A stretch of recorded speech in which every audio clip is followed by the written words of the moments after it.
Doctor Monteagudo, ¿cómo le va? Muy buenas noches, bienvenido a Arimanchi, gracias por acompañarnos. ¿Qué tal? Muy buenas noches.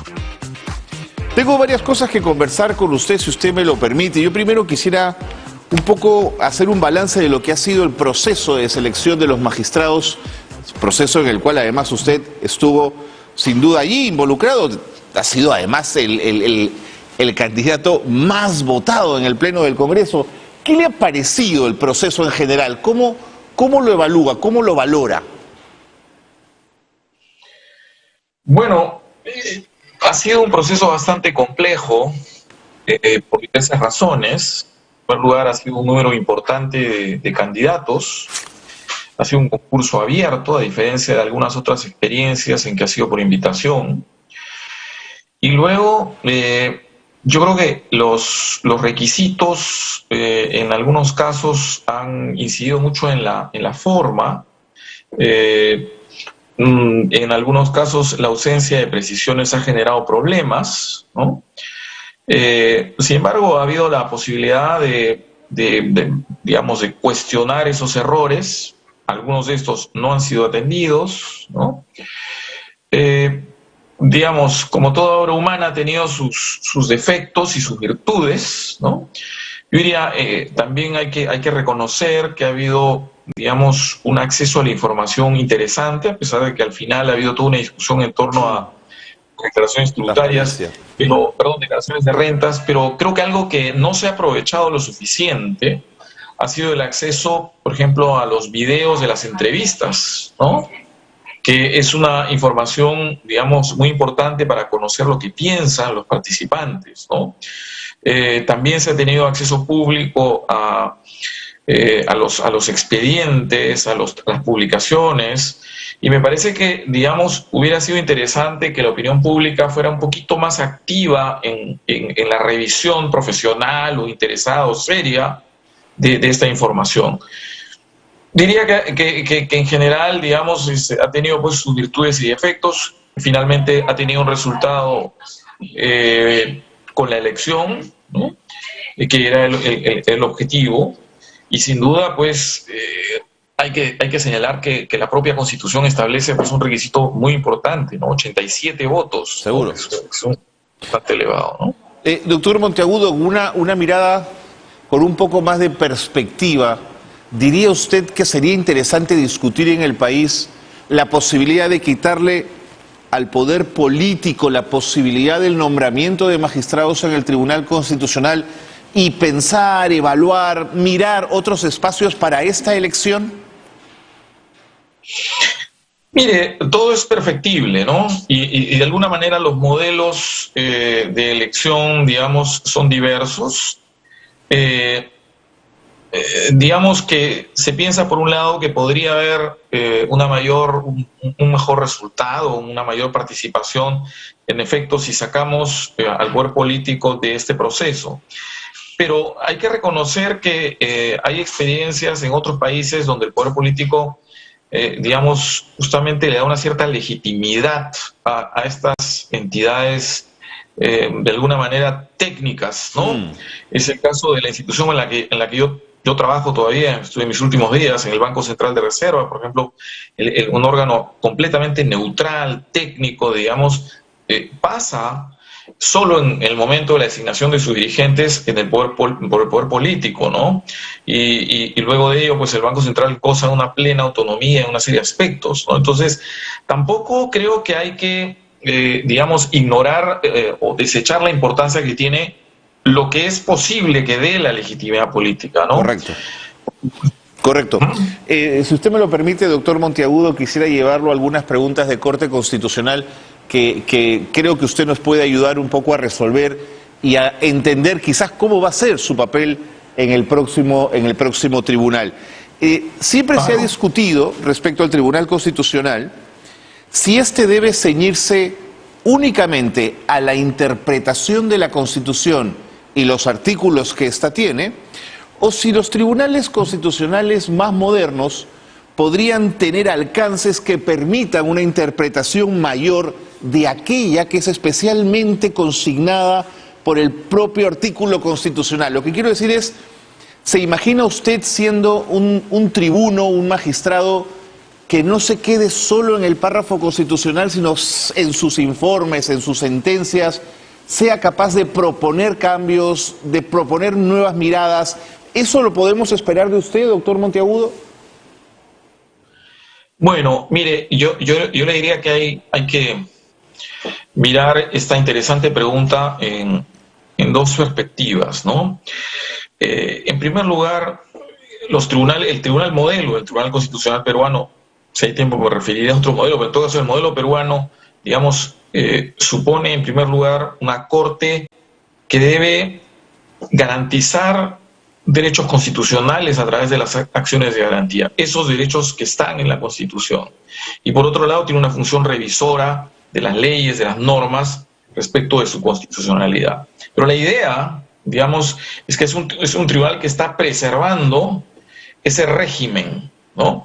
Es un tribunal que le está dando a la ciudadanía y al sistema político la seguridad de que va a ser un guardián de esa estructura que tiene, digamos, una cierta legitimidad de origen, ¿no? Eso por un lado. Voy a lamentablemente referirme un poquito más a mi propia experiencia. Por favor. Vengo de una institución cuya misión es dar estabilidad. Entonces, hay una vocación estabilizadora, si se quiere, por un lado. Pero al mismo tiempo, y aquí voy a su pregunta tan interesante, al mismo tiempo el fenómeno jurídico es un fenómeno muy complejo, es un fenómeno que evoluciona. Claro. Y hoy día sabemos que el bloque constitucional, es decir, aquello que miran los jueces constitucionales, no solamente en efecto es el texto de la norma que tenemos ahí, sino que se suman otras fuentes del derecho importantes, ¿no? Por ejemplo, de orden internacional. Así es. Existen convenciones, existe jurisprudencia internacional en materia de derechos humanos que va evolucionando, ¿no? Entonces es un proceso cuidadoso, es un proceso complejo, donde tampoco, digamos, podemos imaginarlo al libre albedrío de un grupo de intelectuales, digamos, que conforme a la evolución de sus propias ideas van dirigiendo un país, ¿no? Eso también hay que mirarlo con cuidado, ¿no? Hay que encontrar un poquito imagínense usted los esfuerzos que se hace la Corte Europea en una unión que tiene varios estados con diferentes culturas y que además se nutre de su propio sistema de derechos humanos, ¿no? Entonces, esa es una labor efectivamente creativa, pero que está buscando preservar derechos, consolidar principios. Y claro, hay que reconocer que en las constituciones hay ciertos vacíos, hay normas generales que se van llenando con esta evolución de principios, ¿no? Entonces, es una tarea compleja, es una tarea que tiene que ser muy profesional. De acuerdo. Pero otra cosa importante, ¿no? Creo que la ciudadanía, ahora que se ha discutido mucho sobre el nombramiento, ahora le toca a la ciudadanía fiscalizar la labor de los jueces constitucionales, mirar sus fundamentos, mirar las disidencias. No quisiera que esto ocurra, pero si hubiera algún cuestionamiento personal, para eso tenemos el sistema de las declaraciones de interés, hoy en día existen. Entonces, digamos, esta institución tiene que ser cada vez más transparente y la sociedad utilizar adecuadamente esa transparencia, ¿no? Importantísimo. Doctor Monteagudo, en este mismo sentido, para muchos de nosotros es muy claro que el Tribunal Constitucional saliente desconoció, ignoró, pareció desinteresarse abiertamente del sistema interamericano de derechos humanos y el Pacto de San José. Con usted en el Tribunal Constitucional, ¿tenemos garantía que el sistema interamericano de derechos humanos estará presente en sus reflexiones jurídicas?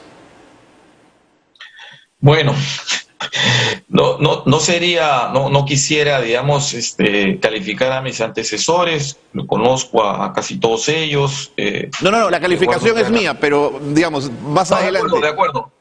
Sí, de acuerdo, pero digamos, lo digo porque existe jurisprudencia, digamos, que en algunos casos se ha remitido al sistema interamericano. Mire, yo soy un profesor de Derecho Internacional, ¿no? Y la reflexión que le hice hace un momento sobre la evolución del derecho tiene mucho que ver con la influencia del derecho internacional.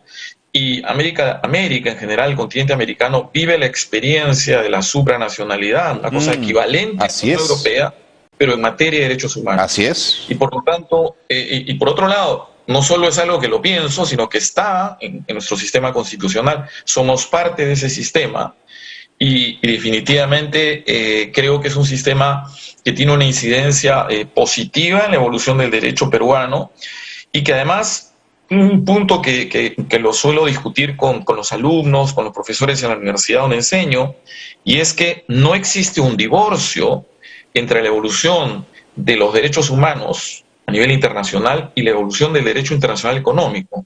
Si lo simplifico más aún, entre el libre comercio, la apertura de las economías a la libre competencia y el respeto de los derechos fundamentales hasta sus últimas consecuencias. Entonces, yo creo más bien a una complementariedad. Aquí en el Perú estamos acostumbrados, cosa que no ocurre en otros países, a dividir el mundo entre buenos y malos, derechos humanos y derechos económicos. Yo creo que hay una complementariedad, hay que tratar de entenderlos, Correcto. hay que dialogar. En fin, lo veo, pienso en la integración del derecho. Correcto, ¿no? correcto. Sí, soy un creyente en el sistema interamericano. Eso, doctor. Eso es fundamental para la cautela de los derechos humanos en nuestro país y en América Latina. En este mismo sentido, y permítame nuevamente que sea crítico con el Tribunal Constitucional saliente, pero creo que pudieron zanjar en su momento el tema de la vacancia, sin embargo no quisieron hacerlo. Yo quisiera preguntarle a usted ¿qué opinión tiene respecto a ese artículo de la Constitución que habla de la vacancia? ¿Es un arma de control político o el sentido constitucional de esa norma apunta en otro objetivo? Bueno, mire, yo le diría primero, cuando en esta labor que todavía no he iniciado, he recibido preguntas sobre conflictos, siempre trato de subrayar que quiero evitar pronunciamientos sobre materias que pueden llegar al tribunal y que se pueda objetar el haber adelantado una opinión. Eso como una consideración general. Pero ya llegó. Pero yendo al punto, digamos, creo que en primer lugar es un deber de los jueces administrar justicia como principio, incluso ante los efectos de la ley, ¿no? Y entonces creo que sí, los jueces debemos, permítame atribuirme ya esa función, debemos hacerle frente a los conflictos societarios, políticos, institucionales, ¿no? Creo que eso hay que hacerlo, ¿no? Ahora, con relación al asunto de fondos y sin entrar directamente a un pronunciamiento por lo antes señalado, hay que entender que la Constitución tiene una serie de principios que en efecto dividen poderes, crean mecanismos de control y son mecanismos de peso y contrapeso, ¿no?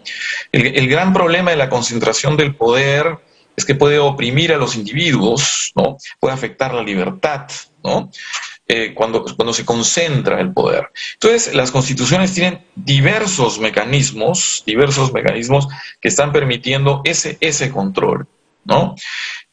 Ahora, tampoco, digamos, estos mecanismos están llamados a generar un clima de inestabilidad permanente. Así ¿no? es. Al país le cuesta mucho. Así Somos es. una sociedad con muchas fracturas sociales y económicas, y muchas veces estas crisis políticas hay que mirarlas por sus efectos económicos, ¿no? También. ¿no? Entonces hay que tener mucho cuidado, digamos, con el empleo de estos instrumentos, que sin duda la democracia tiene que ser constantemente legitimada, reavivada, y bueno, eso es tarea de todos, ¿no? Doctor Monteagudo, me queda muy poquito tiempo, un par de preguntas finales. Claro. Creo profundamente que nuestra Constitución es una Constitución laica, sin que la palabra laicidad o laico aparezca dentro del texto, pero marca una clara separación, reconoce el rol histórico de la Iglesia, pero habla de una sociedad que no se ve regida por la religión. En ese sentido, tener a un representante del Opus Dei como miembro del Tribunal Constitucional, ¿a usted lo conflictúa? ¿Es un problema para usted? Bueno, mire, yo le diría que no es un problema para mí el que hayan miembros del Tribunal Constitucional que tengan una u otra fe religiosa. Lo que sería un problema, creo que para cualquier juez, es que, digamos, no cumpliéramos nuestro primer deber, que es, primero, la Constitución. Eso es lo que tenemos que garantizar, no nuestras creencias. Yo puedo tener una convicción religiosa Sin embargo, mi deber es garantizarle a los ciudadanos este pacto social que es la Constitución, digamos, sí, el sistema constitucional, ¿no?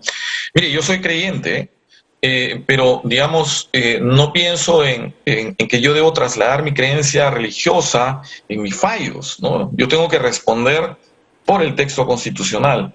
Eso es lo que tenemos que cuidar. De acuerdo. ¿No? Finalmente, ¿es usted un tribuno que le va a tener cierto temor a las cámaras, a la posibilidad de seguir las discusiones en vivo, en el fuero del tribunal, a que la ciudadanía haga un control estricto de lo que se dice, se discute, o usted apostaría por un tribunal de puertas abiertas, doctor Monteagudo? Mire, también mi experiencia profesional y mi académica me hace pensar en que hoy vivimos en un mundo guiado por la transparencia, ¿no? Yo creo que hay que apostar ante la duda, digamos, por la transparencia de información, la transparencia de los fallos, y digamos, esa sería mi mirada. Se gana legitimidad con transparencia, se fortalece la democracia, pero lo más importante, creo yo, es que hay que generar, si se ha hablado de los momentos constitucionales, yo preferiría hablar de la cultura constitucional. Hay que hacer que la sociedad se apropie de esta institución, y para ello tiene que conocerla, conocer sus fallos, criticar sus fallos. Yo, por si acaso, soy el primero en aceptar que los jueces debemos ser objeto de crítica respecto a nuestros fallos, ¿no? Así que no, yo que no tengo ninguna duda en la necesidad de la transparencia. Claro, hay que ser cuidadosos, hay que recordar que el juez y el juez constitucional necesita el espacio del estudio, el espacio de la concentración, de la deliberación. Hay que generar también esos momentos, ¿no? Doctor Monteagudo, le deseamos muchísima suerte en el Tribunal Constitucional. Si a ustedes les va bien, al país le va a ir muy bien. Y véngase cuando quiera a TV Perú para seguir conversando de estas cosas. Muchísimas gracias. Muchas gracias a usted. Gracias por la oportunidad. Hemos estado con Manuel Monteagudo Valdés, magistrado del Tribunal Constitucional. Fue el más votado